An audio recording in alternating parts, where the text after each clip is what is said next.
This right here is the KSO Show, your home for K-State coverage. Stay current on what's happening in the Wildcat world of sports. By the end, you might want to tell your friends about us. Or not. But hey, you should. Let's get it.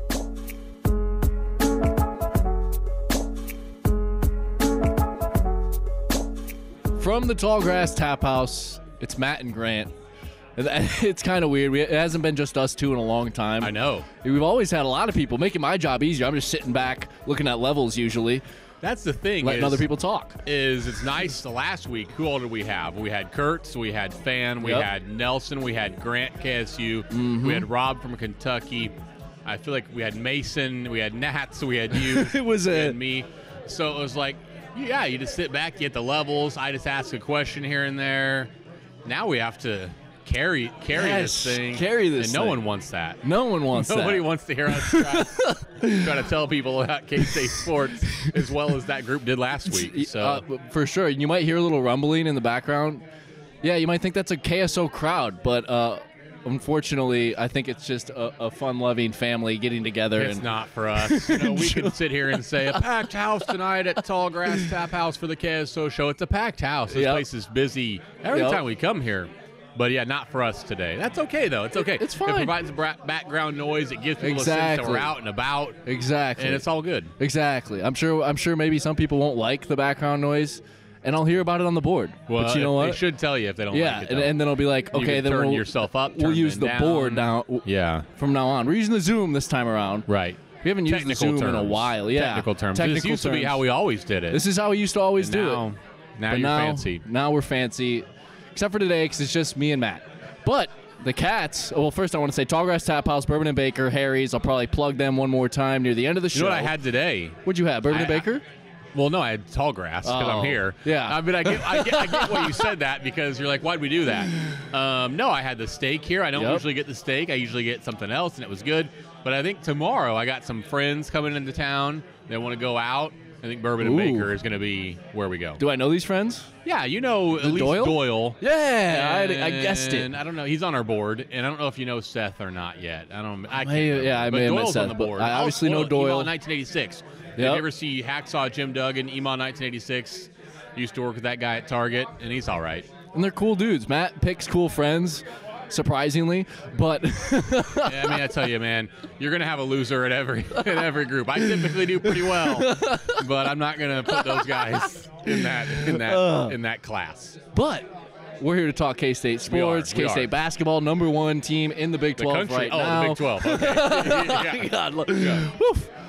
Remember we had the preseason? We were and I'm still mad about it, to be quite honest. I know. I remember all the time saying they could be number one, and of course they're not going to be. I'm still salty about the ranking thing. Me too. Like, people were so excited to drop them down 5 spots after having a week where they split with at Texas and Iowa State at home. We've seen how many Big 12 teams stay at the same spot after splitting against.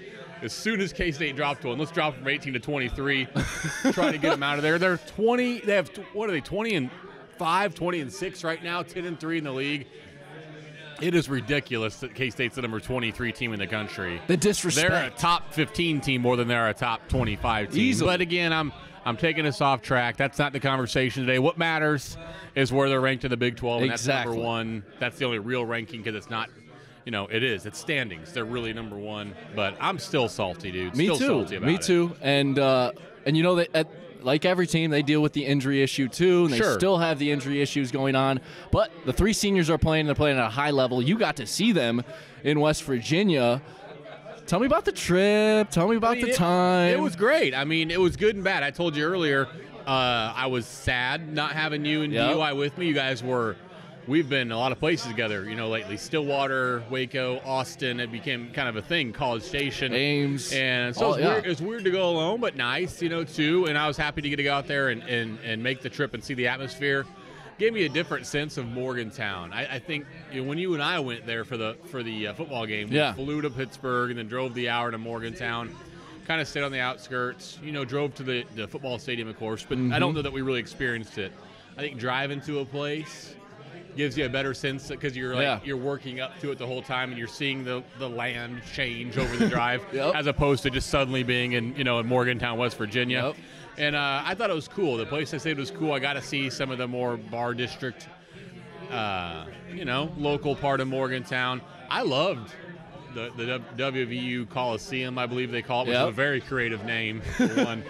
Now, it looked really dumpy on the outside and kind of dumpy on the inside, but it was a cool setup, and if that place were full, it would be a really neat place to watch a game. And to see K-State do that there, we'll talk about the game, I'm sure, but why not now? Might as well. K-State started kind of slow, was down 20-14 at one point in the first half of that game, only up 2, I think, at halftime. Game was tied at the 12-minute mark after K-State lost a 7-point lead when Barry Brown went to the bench. But from that 12-minute mark on, man, you saw it too. K-State played about as well as they could. I don't know what the biggest lead ever got to. They won by 14. It felt like they were up by 20.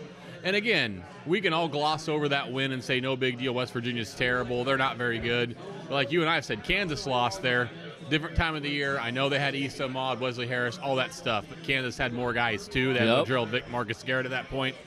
And if we get down to the end of this league, right, and K-State wins it or is fortunate enough to tie for it or win it, like every game's going to matter. And winning at West Virginia when a school like Kansas couldn't do it, I mean, that could be the difference. That could be. What game are you watching? I just got to know. I don't even want you to stop. I just want to know what you're watching. It looks like it's Michigan, of course. Shocking. The Wolverines versus the Gophers. Ugh. Well, I just looked over. I've never seen you have a game on during the KSO. Well, and I didn't even mean to. I was just going Nelson over there. No, I was just going to pull up some Big 12 stuff. And, of course, Michigan pops up just for me. They know me exactly. Right. You love them. You're a closet Wolverine fan. I know it. I know it. Anyway, how good is this team when Xavier Sneed is shooting like he was there in Morgantown? I don't want to overstate it because we sat in the same booth and I said that K-State could be number 1 at some point in the rankings, and we just talked about that. But if Xavier Sneed is playing 75%, he's not going to make every shot he takes. I mean, if he's playing like that, it'd be really hard to beat. I mean, well, I'll just answer the question as you asked it. Good enough to beat West Virginia by about 20 in an 8-minute span in Morgantown, because that's what they basically did the last 8 minutes. When Xavier Sneed is shooting like that, and even in that game at that point, Dean wasn't playing great at that point of the game. He did some good things early. Cam wasn't playing great. It was really just X and Barry who were playing really, really well. And it was enough to blow that team out of the water. I think if K-State's got Dean Wade around 100%, Cam Stokes playing well, Barry Brown playing like he is, the Big 12 player of the year, and then if Xavier Sneed's like that, that's the kind of team that can and should win the Big 12 outright by itself. And then the tournament, you've experienced it too. It's a crapshoot. You can be great and lose in the second round. You can be terrible and get to the Final Four. But, in a general sense, that's the kind of team that can get to the Final Four if Xavier Sneed's playing like that, if Cartier-Jada comes back and Dean and Cam play well. The sky really, really is the limit for that team, and when you look at the rest of the teams in college basketball. And X has been an inconsistent scorer at times during certain games. But we saw last year in the tournament, big stage, Kentucky, he had one of his best games of the year and made sure that was a victory. He's always played a unique role in this team, and I think it was, I don't want to quote it wrong, but I want to say maybe it was Panjandrum. Somebody on the board today made a note about how Xavier's at 917 points for his career, and of course 917 pretty close to 1,000. If he gets to 1,000, I can't remember the person who responded, but I think they were right. It would probably be the only time K-State's ever had 4 guys, on the floor at the same time with 1,000 points in their career. My point is, I'm rambling on your question, is he's always been in a spot where he's a year behind Barry, Cam, and Dean. Then you say he's an inconsistent scorer, and that's a fair description. I've said the same, but it's part because his role ebbs and flows. If Dean and Cam and Barry are healthy and playing well, they're going to get a lot of the shots. But when X is put in a spot like you referenced at Kentucky, against Kentucky, no Dean Wade, Cam Stokes is hurt, but plays. X has a huge game. At West Virginia, we know Dean's hurt, we know Cam's hurt. They both played and played relatively well, but X was in that spot where he got opportunities, and I think when he is a focal point, he's typically pretty good, and he sure was there. And I just don't want to overstate things. But if he plays like that, they're as good as not just anybody in the Big 12. They'd be the best team in the Big 12 and one of the best 10, best 10 teams in college basketball when all those guys are going.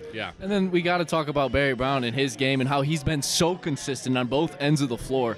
And that's why I had to ask Bruce the question today, just because. What a question. I mean, I just asked him. I turned around to look and see, like, if somebody was standing there instead of you, or what? Yeah. I just laid out the fact that he's the best player on both ends of the floor in the league. It's easy. He's probably the best defender in the country. Yeah, could be.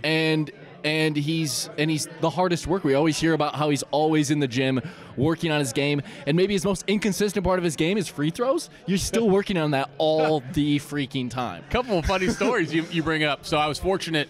This all ties together. This is good. So I was sitting. West Virginia's a unique media place. You know, we've been at places that have the media seating more up, which is fine. West Virginia's was the most unique. It was literally at midcourt, which is awesome. And then about halfway up the arena, and it was roped off's the wrong word. Anybody could have really walked in and they wouldn't have had a seat. It was kind of sectioned off from the crowd, but more or less you're just sitting in the crowd. Yeah. And why this is relevant, and I'm doing this whole story thing, is one. I like it. Is you talk about I was sitting by Jay Moline. All the K-State, he's not the only person who does it. There's other guys who are helping out, but, you know, he does a lot of that work. Yep.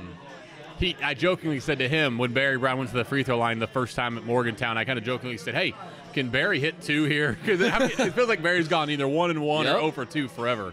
And Jay started laughing, and you know, Jay Moline gets to be at practice and that kind of stuff. And he said, yeah. He said after the end of practice, in Morgantown, like Bruce yelled at Barry. He's like, Barry, if you could ever make a free throw, it'd be great. Go shoot, you know, jokingly, because you know Barry and Bruce give each other a lot of guff. So, you know, Barry went and shot free throws, made all 6, I believe it was, in Morgantown. And the other interesting part, and it's about Barry Brown and about the trip, is because of where the media seating was, you're basically sitting in the crowd. You know, I had fans 20 feet in front of me, 10 feet in front of me, who were acting like fans because they're just sitting in the crowd. And so it was a neat way to see how opposing fans deal with watching their team play Barry Brown, because it drives them crazy. Like, they know how good he is. They don't think it's a fluke. They don't think he's getting lucky. But it's maddening to watch this guy take all these, you know, fadeaway 17, 18, 19-footers. As a K-State fan, you're kind of mad when his foot's on the line and he hits a 2.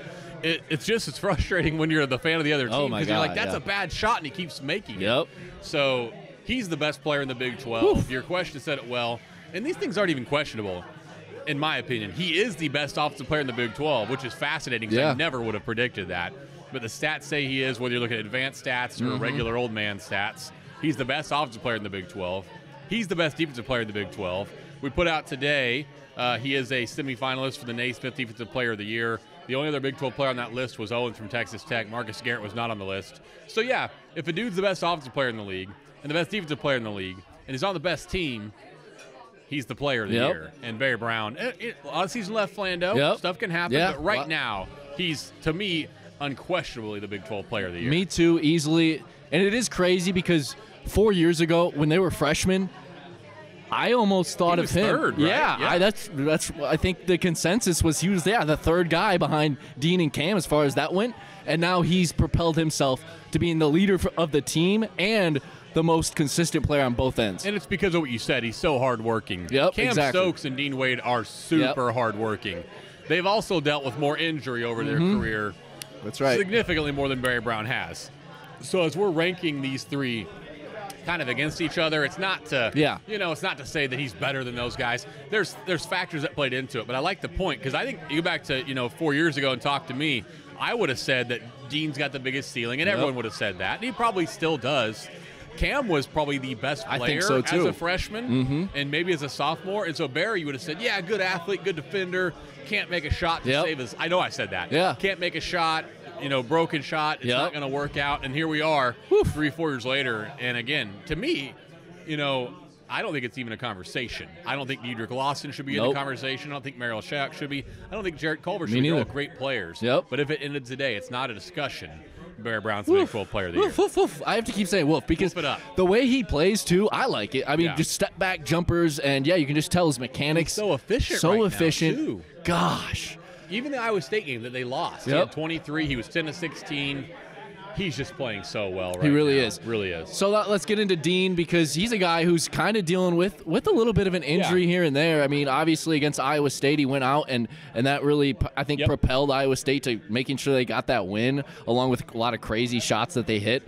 But is he going to get back to his normal self, or do you think this injury kind of lingers and he's just a really good role player in this system? Like, what is it going to be? I don't know the answer. It's a really good question because I can see it both sides. But I'll go from all the positive stuff first, and then I'll fill in maybe the negatives. So, of course, you're probably listening to this podcast Thursday night, Friday morning. On Thursday, we had media availability with Bruce Weber. You, of course, were asked a really good question. I was really impressed. And Bruce talked about it kind of both ways. I mean, on one hand, if you're being positive, it's not the same injury. This is not a foot injury. It's not the same one he had in the tournament last year. It's not the same one he had earlier this year. He stepped on a guy's foot. I don't want to say rolled his ankle because I'm putting words in people's mouths, but it's a different injury. So if you're scared of that, it's a different injury.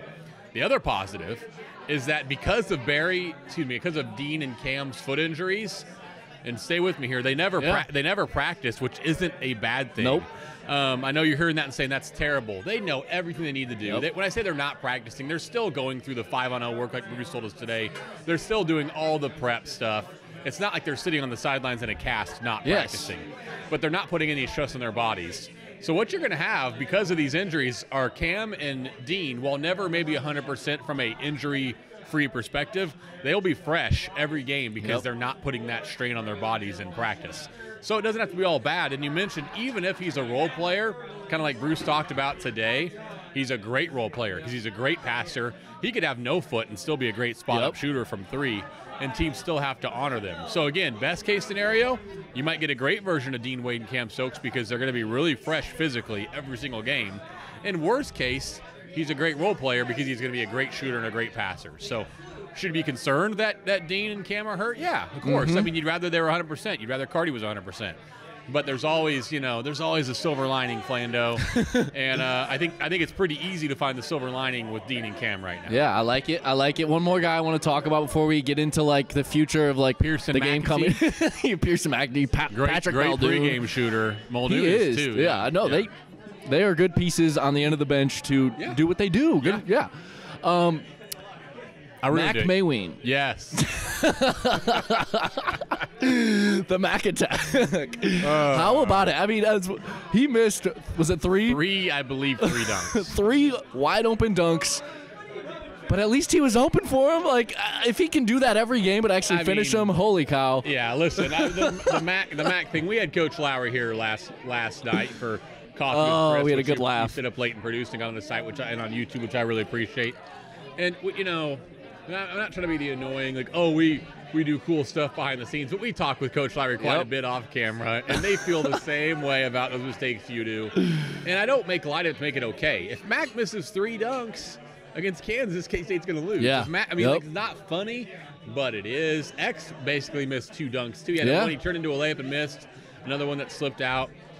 Those guys can't do that, and it's really 2 games in a row. Iowa State, they missed a lot of easy shots inside early in that game that hurt them. So they've got to start finishing those, but I think it's going to be okay. You said, at least they're getting in position for it. Yep. They'll need to play better going forward, but that was the best part. And I've told this story 5 times, so I'm sorry if you listen to me with, all the different places, Lowry and K, but I love it when I'm following in those games. Following up K-Man right now. Exactly. I love those games when I'm on the road and you guys aren't with me, where I can be the annoying friend who's sending you texts when I know you're watching with like a 20-second delay to let you know, hey, Mac missed another dunk. Or, hey, X misses this dunk. Way. And you guys are like, no, I don't believe it. But, yeah, he needs to get it together, obviously, on those. That was a weird happenstance because he's getting up plenty high enough to throw him down. It's not a situation where he's a bad athlete and can't get above the rim. Yeah. He gets above the rim effortlessly. He just wasn't finishing them, and I can tell you both him and X took a lot of playful and not playful talk from Coach Lowry, Coach Weber, and the team after those games. For sure. And if it's going to happen, I know you said it happened a lot in the Iowa State game, 2 easy missed shots, but it wasn't dunks at least. Yeah, but whereas still, this one, easy looks and at least this one was against West Virginia, the bottom of the league, and they still got the win. But yeah, you're right. Against a Kansas team, they probably lose. And I've said this in a couple places too, but it's why you should always take my pregame keys with a giant grain of salt. Is for the West Virginia game, number 1 was play defense without fouling, and K-State was called for 79 fouls and won the game by 15. Number 2 was finish easy shots inside. Like, these were my honest keys because of the Iowa State thing, and they missed 5 dunks and won the game by 15. So I see these are the two things they've got to do to win. They didn't do either of them at all and won by 15. Yeah. So that number 3 was a big game from Barry Brown, though, and they got that, so it made up for it. But it was a funny game and a funny trip to Morgantown for sure. And I'm excited to see K-State, going forward with this lead in the league against Oklahoma State on Saturday. Me too. Before we even talk about Oklahoma State, let's kind of finish with that and give our predictions. Let's talk a little Big 12 and where K-State's at and the games that are coming up this Saturday. Big Saturday. Big Saturday of games. K-State obviously in first place, 10-3.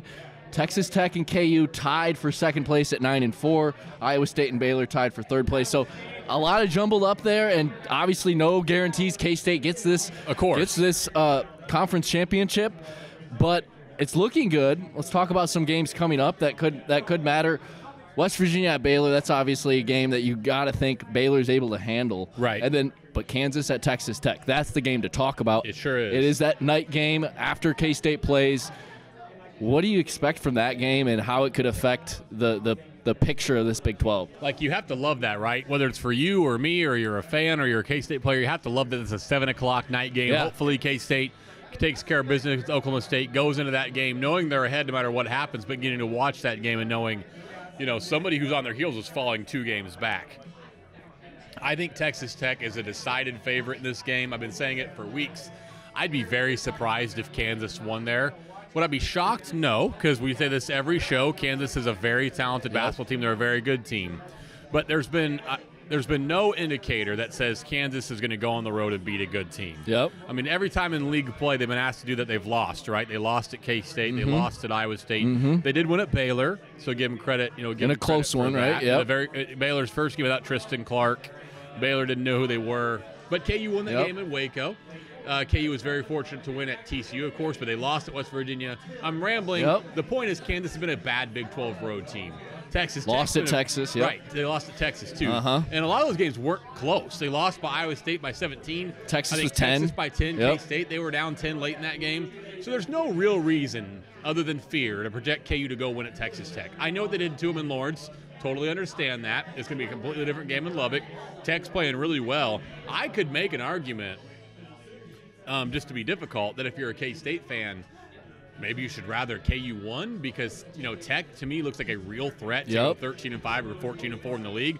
But if your sole purpose as a K-State fan, and I get this because I'm kind of with you, is to make sure K-State wins the league and KU doesn't, and you don't care if K-State shares it with Tech or Iowa State or whoever, then obviously you want Texas Tech to beat Kansas at home.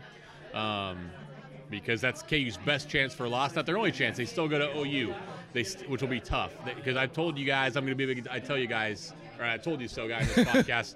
I kept saying I don't think OU's done, and they're not. They beat TCU the other night, I believe, in Fort Worth. That'll be tough. Okie State and Stillwater beat KU and Stillwater last year. KU's got tough games left. They don't have to lose this Tech game for them to get another loss or two, but it'd be big for K-State. And if K-State can beat Oklahoma State, KU goes down. K-State goes to Lawrence on Monday with a 2-game lead. How much pressure would be on Kansas not to more or less lose the lead to K-State on your home floor? That'd be a fun thing to be involved in. But we're a ways away from that. We are. But that is the game, of course, Tech and KU. Yeah. I like Tech. Do you like Tech? I like Tech, too. I mean, this team is – it's similar to a K-State team. They're built on the defensive end, and they're super good on that end.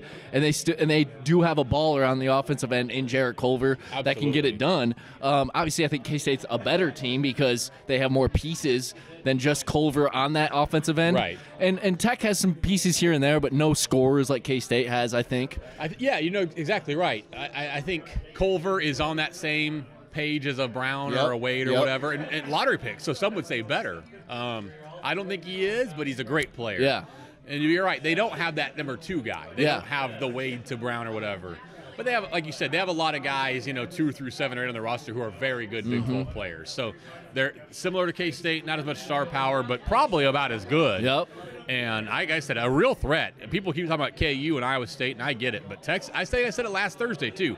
I think Texas Tech's the biggest threat to K-State in this league. And because of that, I think they beat KU Saturday night in Lubbock. I think so, too. And they seem to be winning in Lubbock consistently this year. I think their only home loss is to Iowa State. I want to say they lost to Iowa State at home in league play. I know I'm putting you on the spot and forcing you to look at all these. I already got it pulled up. They've been good at home in league play this year, Texas Tech. Yeah, Iowa State's the only one I can really see And even that was. And it was a while ago. Like and a 4-point loss. It was January, middle of January. We were in Norman when that happened. I remember that game. So, yeah, they've been a good team. Again, it's simple, right? We always get so worked up about how to analyze things. Texas Tech's been great at home. KU's been terrible on the road. Texas Tech should win. Now, if it doesn't happen, it's not going to be a shock. But if you make it simple, Tech should win this game. And it's the same reason we won't talk about this really until we get to Monday. Yeah. Well, I get annoyed at people more or less dismissing K-State's chances to win in Allen. Yes, KU's undefeated at home. K-State's been great on the road. They're 6-1 in Big 12 play. They only lost at Texas Tech with no Dean Wade. I will pick KU to win that game. I've said this for a couple of days. I think KU should win in Lawrence against K-State. It's not a foregone conclusion at all. And people acting like it is, I think either you're setting yourself up and trying to play a defense mechanism, or you're a KU fan who wants to believe we're not going to lose to K-State and Lawrence. And I mean, I guess I like to look back. Not everyone likes to hear it. But I like to hear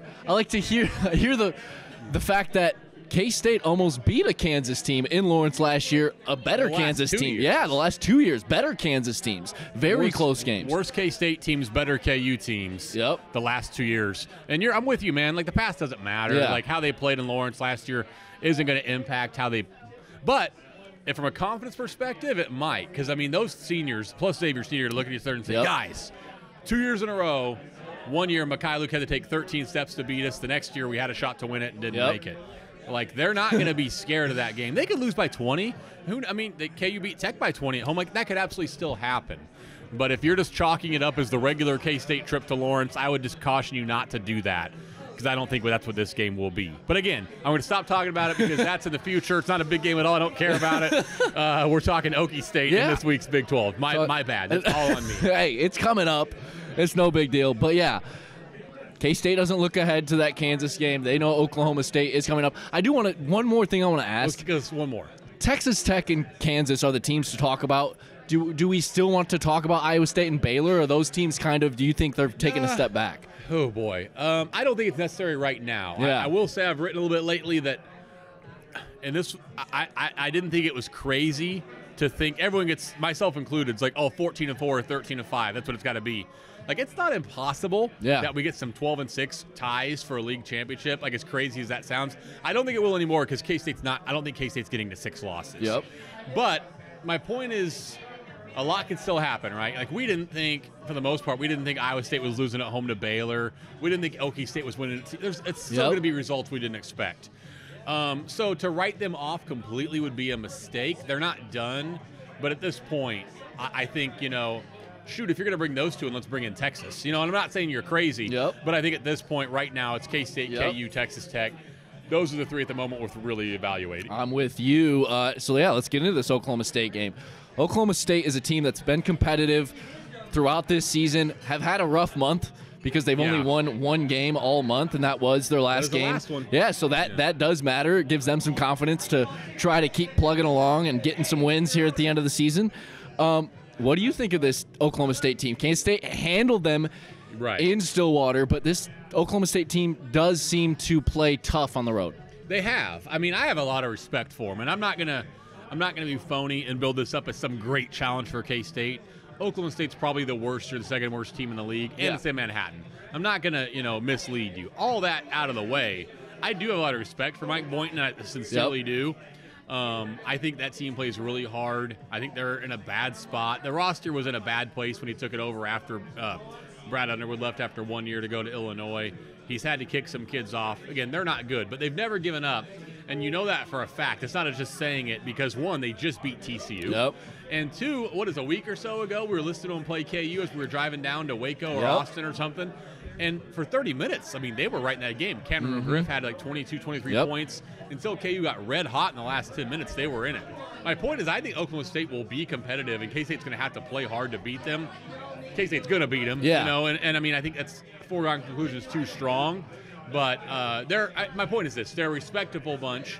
K-State could play okay in this game and not win by 40. I know what I'm saying. Like, people are going to expect it because K-State was up 35 in the second half in Stillwater.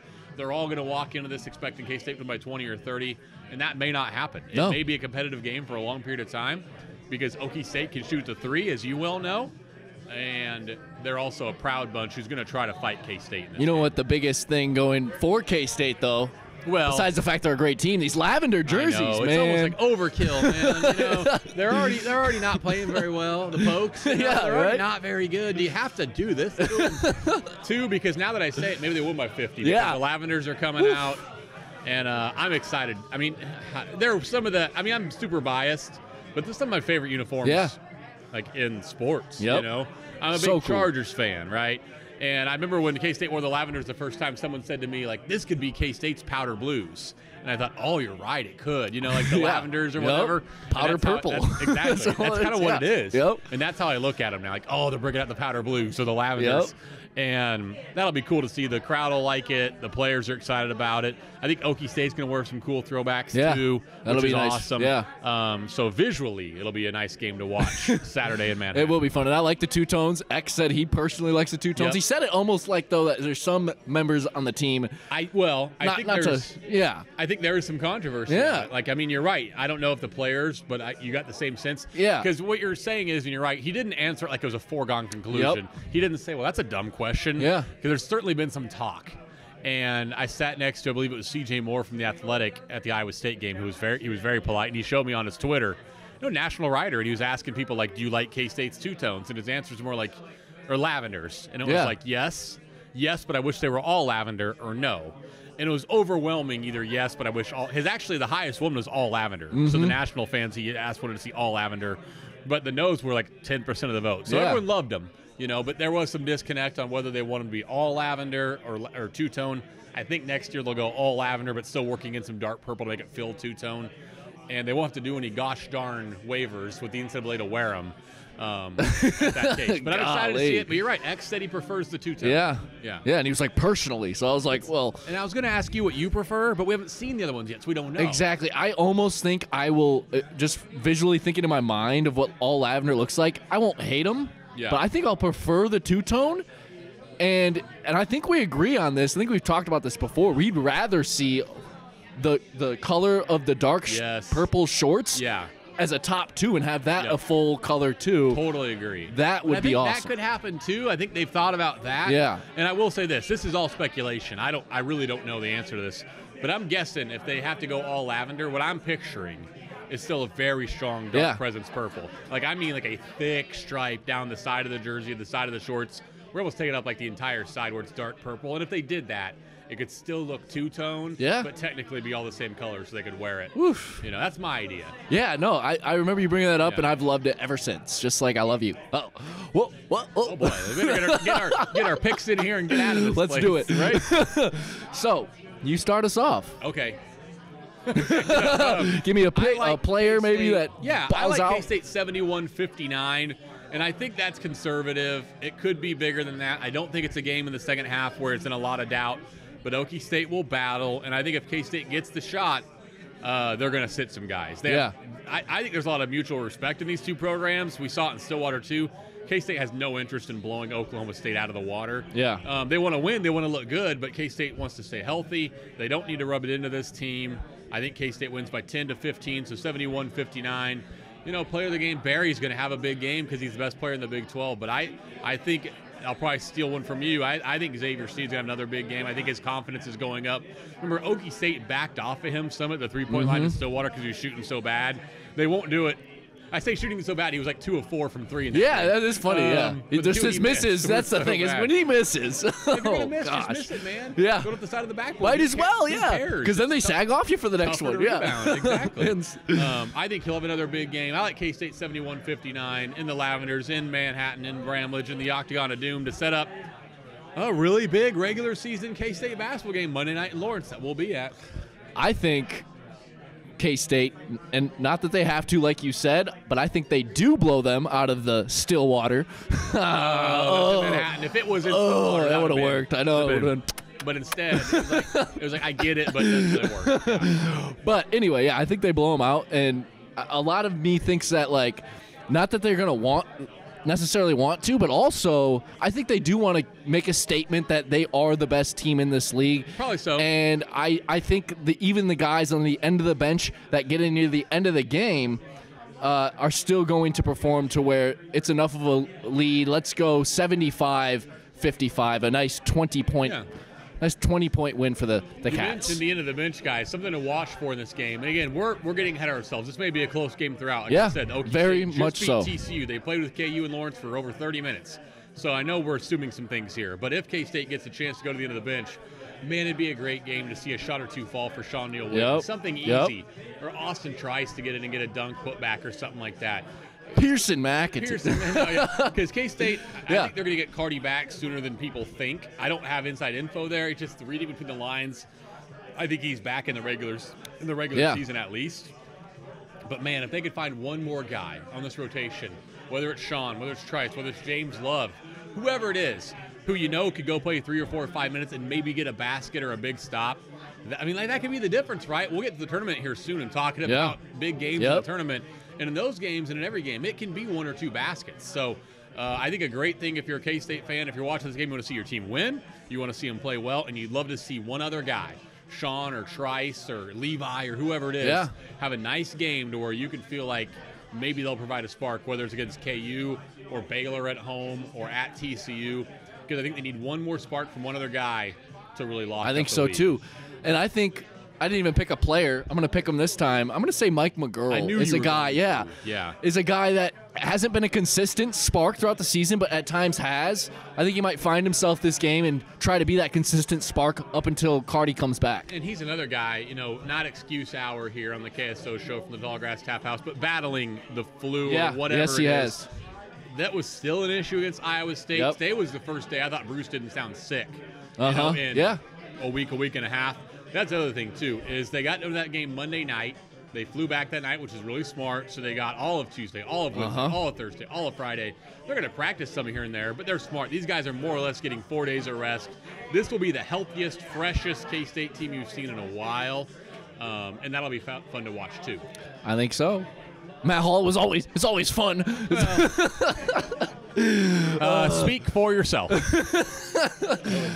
Tallgrass Tap House sponsors this segment and our podcast. Bourbon and Baker also do, as well as Harry's. Go to all 3 of those places on points. We're here right now, but you're listening to this tomorrow. If they're listening right now and they come here, you're not going to be here, and you're going to be like, whoops, oh well. But if you showed up here and listened to this show at like 8 o'clock next Thursday, not only will we be here like we're telling you on this show, but you could see us. Yeah. Come see us here today. Let's hear the crowd. Oh. You ever seen the movie Major League where they're like, here come the Indians, and let's hear the crowd, and they put the crowd. Anyway, we're probably at the point where we should wrap this show up because I am struggling. We both picked the Cats. That's all that matters. Me by 20, me by 12. Yep. We'll see who's closer. Exactly. He's Matt Hull. I'm Grant Flanders. Thanks for listening to the KSO show. Always fun. Don't forget to tell. Habla sus amigos. Yes, KSO.